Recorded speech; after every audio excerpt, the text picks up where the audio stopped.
हंधनि में वॾियूं काविशूं आहिनि ऐं इम्तियाज़ जोखियो ॿिया जेके दोस्त जेके हिन अदबी संगत जा आहिनि, अली बाबा लाइब्रेरी जा आहिनि, ग़ुलाम रसूल घर आहे ऐं ॿिया सभई दोस्तनि हमेशह तव्हांखे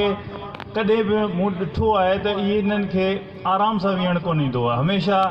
समाज जे उन मसइलनि जे हवाले सां हुजे या वरी सियासी सरगर्मियूं हुजनि, अदबी सरगर्मियूं हुजनि, हमेशह तव्हांखे ई उन्हनि सरगर्मियुनि में मसरूफ़ नज़र ईंदा। मुंहिंजो तालुक़ मुंहिंजो ॼमण जो हंधि बि कारोखो ई आहे, जंहिं कारोखो जो ज़िक्र नसीर मिर्ज़ा पंहिंजे हिन किताब में कयो ऐं ॾाढो ज़बरदस्त तरीक़े सां कारोखो जो ज़िक्र कई। जे तरीक़े असां त उते हमेशह रहिया आहियूं, पर साईं उते असीर मला वटि ईंदा वेंदा रहिया आहिनि। एतिरो ज़िक्र कयूं उते जे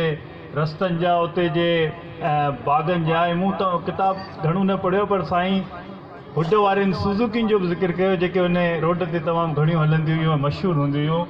ऐं उते वञी करे असीर मला सां जेके साईं जूं कचहरियूं थियूं, असीर मला मुंहिंजो उस्ताद बि रहियो। ऐं 6 खां वठी 8 दर्जे ताईं ऐं फ़ख्र सां चवां थो त आउं साईं असीर मला जो शागिर्दु रहे। ऐं उन खां पोइ मैट्रिक इंटर ऐं मेडिकल पढ़ी, डॉक्टर थियुसि। डॉक्टर खां पोइ सियासतदान थियुसि, पर आउं सम्झां थो त उहो टाइम जेको आउं साईं असीर मला जी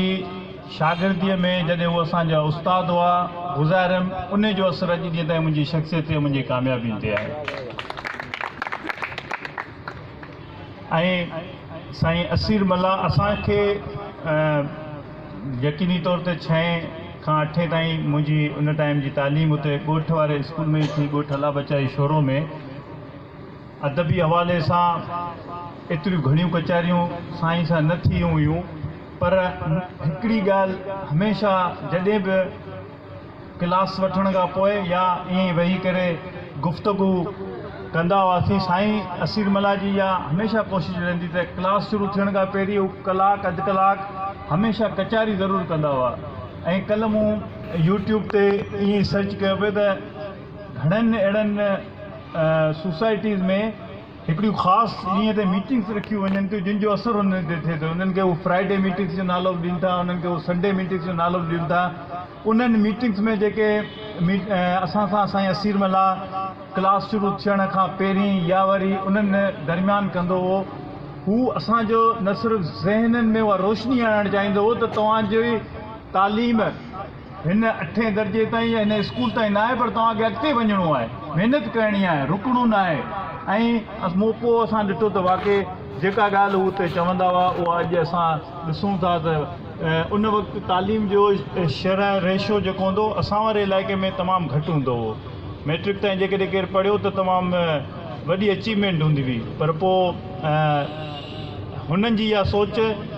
जेका अॼु असीं ॾिसूं था, अॼु असां ॾींहुं राति उहा तलक़ीन सभिनी खे कंदा रहूं था, पर उहो जहिड़े नमूने सां सुहिणे नमूने सां असांखे सम्झाए वियो, उहा असांजी ज़िंदगी जो हिसो थी वई। पाण उन्हनि ॻाल्हियुनि में हमेशह हिकिड़ो इलाइक़े जो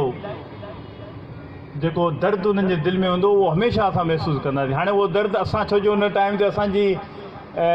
मैच्योरिटी, ज़हनी मैच्योरिटी इन लेवल ते हुई जो उहो असांखे इलाइक़े जो दर्द महसूसु थींदो, पर हक़ीक़त में साईं जे जेको दिलि में दर्द हो उहो पूरी हिन ख़िते जो दर्द हो, जेको सिंध जो दर्द हो, जेको हिन शाइरीअ में साईं पाण बयानु कयो आहे। अॼुकल्ह भरे केतिरो बि सोशल मीडिया तरक़ी कई हुजे ऐं यकीनी तौर ते असांजी हिन सियासत में बि नवां रंग जेके ॾिसण में अचनि पिया, या जेका हिन मिडिल क्लास तबिके सां जेको तालुक़ु रखंदे कंहिं वॾे माण्हूअ सां मुआदो अटकाए ऐं उन सियासत करे, सोशल मीडिया जो वॾो रोल आहे। उहो असांखे हेल्प आउट करे पई, मदद करे पई, पर वरी बि असां जेका ॻाल्हि पंहिंजे तक़रीरनि में सम्झाइण जी कोशिशि कंदा आहियूं पंहिंजे वोटर्स खे या अवाम खे, असांजी उहा ॻाल्हि ही जेको शाइरीनि जो मजमू आहे, जिते बि असांखे उनजी मदद मिलंदी आहे, ऐं सम्झंदो आहियां त उहा माण्हुनि खे वधीक पुख़्ते नमूने सां उन्हनि जे दिमाग़ में, उन्हनि जे दिलि ताईं पहुचे थी। यकीनी तौर ते हिन ॻाल्हि जी घुर्ज आहे ऐं त साईं जे असीर मल्हा जे हवाले सां जेतिरो कमु थियो आहे, जेको कमु थियो आहे उनखे वधीक उजागर कजे ऐं जेको कमु जेकॾहिं किथे रहियल आहे त उनखे सर्च आउट कजे, ॻोल्हिजे, उनखे बि उन ई मजमूए जी शिकिल में साम्हूं आणिजे। ऐं इहे दोस्त जेके कोशिशूं कनि पिया इन्हनि सां इंशा अल्लाह ताला हमेशह इन्हनि जो असांजो इन्हनि सां सहकार हमेशह रहियो आहे ऐं अॻिते बि इंशा अल्लाह ताला असांजो इन्हनि सां सहकार रहंदो। ऐं यकीनी तौर अॼु जेको ई धरती जा गीत जे हवाले सां जेको शाइरी जो मजमूओ आहे, जंहिंमें हिकिड़ो पैगाम आहे, जेको पैगाम हिन अॼु खां हिन मुहवरत खां पोइ जेको माण्हुनि जे हथनि में इहो किताबु हूंदो, हुन पैगाम जे ज़रिए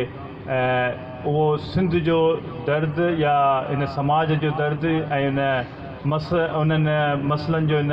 पूरे समाज ते असरु उनजी बहितर नमूने सां अकासी जेका उन्हनि शाइरी जे ज़रिए थींदी उहो माण्हुनि ते पहुचंदी। तव्हां सभिनी जी महिरबानी ऐं ख़ासि करके आऊं अॼु जेके बि हिते मुक़ररु वेठा आहिनि समाजी ऐं सियासी पंहिंजो अदबी दोस्त वेठा आहिनि, उन्हनि सभिनी जो बि आऊं अॼु हिते कोठरी में अचण ते